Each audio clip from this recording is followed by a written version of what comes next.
মোচার ঘন্ট, শুক্তো, লাউ চিংড়ি, মাছের ঝোল, ডিমের তরকারি, মাংস, চাটনি সব কিছুই আছে। খালি একটাই অসুবিধে, আমি তো জানতাম না আপনারা এতজন, সেই জন্য একটু বারণ তো হতে পারে। আমি সঙ্গে সঙ্গে চাপিয়ে দেবো, হয়ে যাবে। কেমন বাবলু? যা বাবা, গিয়ে চালটা ধুয়ে আন। এক্ষুনি যাচ্ছি। একারি খাবেন? আচ্ছা, বলি থাকেন কোথায় আপনারা? হ্যাঁ, আমরা অনেক দূর থেকে আসছি। এখানে এসেছিলাম একটা মন্দিরে পুজো দিতে। তা পুজো দেওয়ার পর আমরা দেখলাম যে মানে বাড়ি গিয়ে খাওয়া দাওয়া করতে করতে অনেক বেলা হয়ে যাবে, সবার খিদেও পেয়েছিল। তাই আমরা খোঁজাখুঁজি করছিলাম যে আশেপাশে যদি কোনো ভালো হোটেল পাওয়া যায়। কয়েকজনকে জিজ্ঞাসা করলাম, তা এক ভদ্রলোক বললো আপনাদের এই হোটেলের কথা। বলে এখানে একজন ভদ্রমহিলা হোটেল চালান, ওনার রান্নাটা খুব ভালো। তা উনি সব ডিরেকশন আমাদের দিয়ে দিলেন। আমরা আসছিলাম, তারপর আপনাদের দোকানের এই ছেলেটির সাথে দেখা হলো। ওকে যেই জিজ্ঞাসা করলাম, ও বললো আরে ওটা তো আমাদেরই দোকান। বললো আসুন আসুন। বললো আমার কাকিমার হাতের রান্না খেলে না ভুলতে পারবেন না, আবার আপনাদের ঘুরে ফিরে আসতে হবে। ও তো বাড়িয়ে বলে, আপনারা খেয়েই বলবেন কিরকম রান্না। যদি আপনার রান্না ভালো হয় তাহলে সামনেই আমার মেয়ের বিয়ে, আমি বলে দিলে আপনি রান্না করে পাঠাবেন তো? হ্যাঁ হ্যাঁ, নিশ্চয়ই করে পাঠাবো, কেন করে পাঠাবো না। কিন্তু দাদা, আমি কিন্তু কোথাও গিয়ে রান্না করব না। হ্যাঁ, আমি আমার দোকানে রান্না করে আপনার কাছে পাঠাবো, পৌঁছে দেওয়ার দায়িত্ব আমাদের। আরে না না, আমি ওই রাতের খাওয়া দাওয়ার কথা বলছি না। ওই যে দিনের বেলা আত্মীয় স্বজন সব এসে 2-3 দিন ধরে বাড়িতে থাকে, তো তাদের ওই সকালের খাবার, দুপুরের খাবার, আমি সেই খাবারটার কথা বলছি আপনাকে। ও দাদা, আপনি আমাকে চেনেন না, জানেন যে রাতের খাবারের দায়িত্ব দেবেন। আমি দিনের বেলাটার কথাই বলছি। দিনের খাবারটা অবশ্যই আমরা বানিয়ে দেবো। তার আগে আমার হাতে খেয়ে তো দেখুন খাবার কিরকম লাগে। ও ভাই, আপনি তো বললেন যে আপনি শুক্তো খাবেন না, তাহলে প্রথমে কাঁটা চচ্চড়ি দিয়ে শুরু করুন। নিন। কত দাম পড়বে? দেখুন দাদা, 200 টাকায় মাছ, ভাত, কাঁটা চচ্চড়ি, মোচার তরকারি, ডাল, চাটনি সবই পাবেন। আপনারা যতটা ইচ্ছে ততটাই খেতে পারেন। বাহ, তা খাবারের তো খুব একটা দাম না। দে দে দে দে ডাল দে, আরেকবারই ডাল খান। আপনারা যে এত যেচে যেচে খাবার খাওয়াচ্ছে, পোষাতে পারবেন তো? না, একটু কম পোষালাম। দুপুরবেলা খেতে এসেছেন, কত খিদে পেয়েছে, একবার দিয়ে ছেড়ে দেবো? বাড়িতে যখন খান, মা দিদিমারা কি একবার দিয়ে ছেড়ে দেন? তা তো করেন না। নিশ্চিন্তে খান, কোনো অসুবিধে নেই। আপনাদের যতক্ষণ না খেয়ে পেট ভরে শান্তি হবে ততক্ষণ আমরা দিয়েও যাব, বলেও যাব। আমার ফুটবলকে তো চেনেন না? ফুটবল? আবার আমাকে ফুটবল বলছো লোকের সামনে? হ্যাঁ, কতবার বারণ করেছি যে মানুষের সামনে আমাকে ফুটবল বলবেন। আমার মান সম্মান কিচ্ছু রাখছো না তুমি। ভুলে গেছে, একদম খুব ভীষণ ভুল হয়ে গেছে। তুই আমাকে বলতে না করেছিলি লোকের সামনে যেতে, তোকে ফুটবল না বলে মুখ ফুসকে বেরিয়ে গেছে। আর হবে না, আর হবে না, আমি বলছি আর হবে না। ও কাকু, ফুটবলটাকে? আরে ছোটবেলায় আমার নাম ফুটবল দিয়েছিলেন, তখন তো আর ভাবেনি মেয়ে বড় হবে সবাই ফুটবল বলে ডাকবে, লোকে কি ভাববে। আর অভ্যেসবশত এখনো তাই ফুটবল বলেই ডাকেন। তাহলে কোজাগরি কে? আমার ভালো নাম কোজাগরি, আমিই ফুটবল, আমিই কোজাগরি। আহা, অমৃত খেলাম, কি ভালো রান্না। সত্যি কি ভালো রান্না হয়েছে, খিদের মুখে মনে হচ্ছে অমৃত খাচ্ছি। আরে খিদের মুখ বলে কথা নয়, অন্য সময় খাবেন মনে হবে যেন অমৃত অমৃত খাচ্ছি। আমার মেয়ের রান্নার হাত খুব ভালো। আচ্ছা, আপনারা কি বাবা আর মেয়ে মিলে দোকান চালান?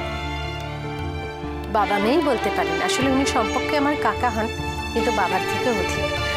আগে আমি একাই চালাতাম, কাকু তো রানাঘাটে থাকে। এখন কাকু চলে এসেছেন, আমরা বাপ মেয়ে দুজনে মিলেই দোকান চালাই। আপনার স্বামী বুঝি অসুস্থ? ভালোই ষাট, স্বামী অসুস্থ হবে কেন? না না না না, আমার স্বামী বিশ্ববিদ্যালয়ে পড়ান, মানে খুব বড়সড় মানুষ, ছাত্রছাত্রীরা ওনাকে খুব সম্মান করে। আপনার স্বামী বিশ্ববিদ্যালয়ে পড়ান আর আপনি এখানে রান্না করছেন? আপনারাও দেখছি সেকালের মানুষের মতো কথা বলছেন। ধরুন আপনাদের পূর্বপুরুষকেও জমিদার ছিল, তো আপনারা কি জমিদারি চালিয়েই খাবেন? নিশ্চয়ই নয়। লেখাপড়া শিখবেন, কাজ খুঁজবেন, তারপরে সংসার চালাবেন না? সেই কাজ করে আমিও তাই করছি। আমার সবাই আছে। আমার এক ছেলে আর এক ছেলে ডাক্তার, আর এক ছেলে ইঞ্জিনিয়ার, হ্যাঁ, আর মেয়েও আছে, সে খুব মেধাবী ছাত্রী, অবশ্য তার বিয়ে হয়ে গেছে। আমার জামাই, সেও খুব ভালো পড়াশোনায়, তো তাতে কি হলো? তাতে ওর কি হলো? ওকে তারা কিছু করতে হবে, মানে স্বাধীনভাবে। ওর বাড়িতে ওর স্বামী চাকরি করে, ওর ছেলেরা চাকরি করে, তাতে ওর কি হলো? ও সেই জন্যই স্বাধীনভাবে এই হোটেল ব্যবসাটা করেছে। কত আনন্দ বলুন তো, এই একটা ইনস্ট্যান্ট রিয়াকশান পাওয়া যাচ্ছে।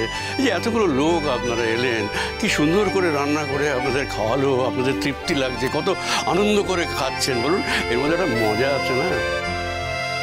আপনি আমাদের চোখ খুলে দিলেন দিদি।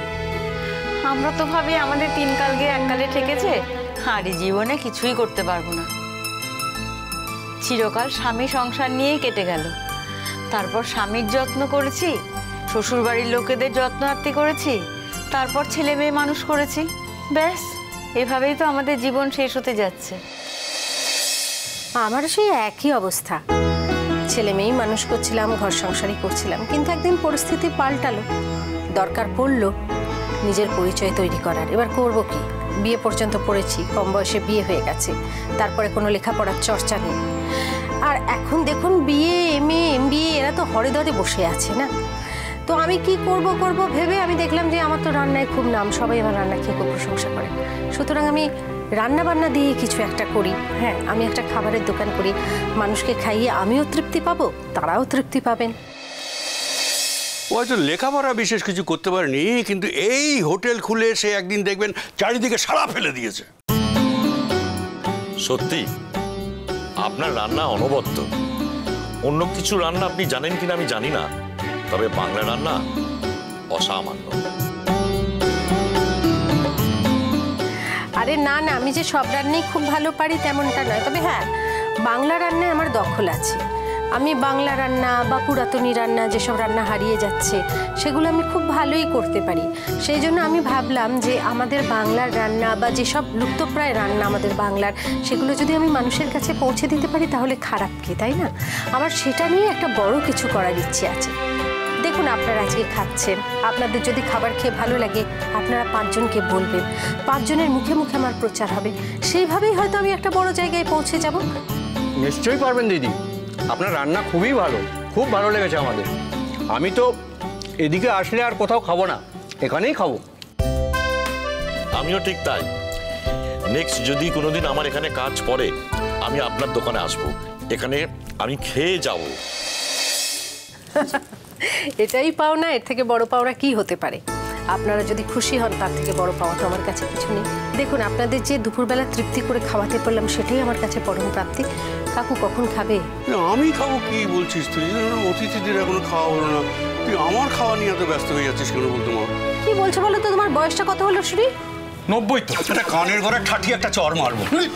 হ্যাঁ, 90 বছর হয়। এবার এসো, দাদু একটা গপ্প বলো না, দাদু একটা গপ্প বলো না, তখন দেখবো একটা ঘেঁটি ধরে নামিয়ে দেবো। হ্যাঁ, আরে দাদু বলে দেখে একটা মান্যিগুন্নি নেই। হ্যাঁ শোনো, তোমার সাথে তো ইয়ার্কি মারছি না, বলো তোমার সাথে যে ইয়ার্কি মারবো সে সাহস কি আমার আছে?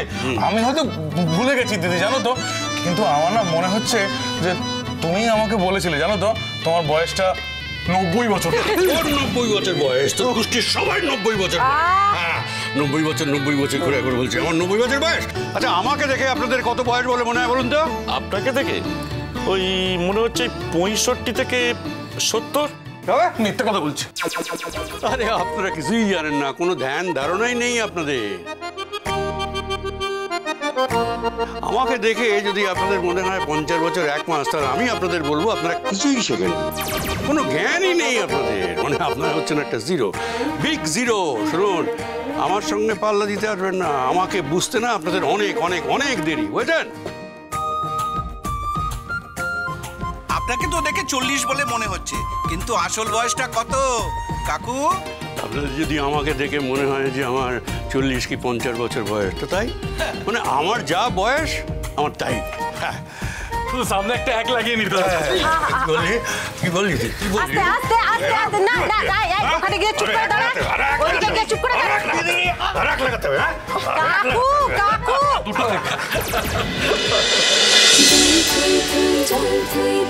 ভালোবাসা।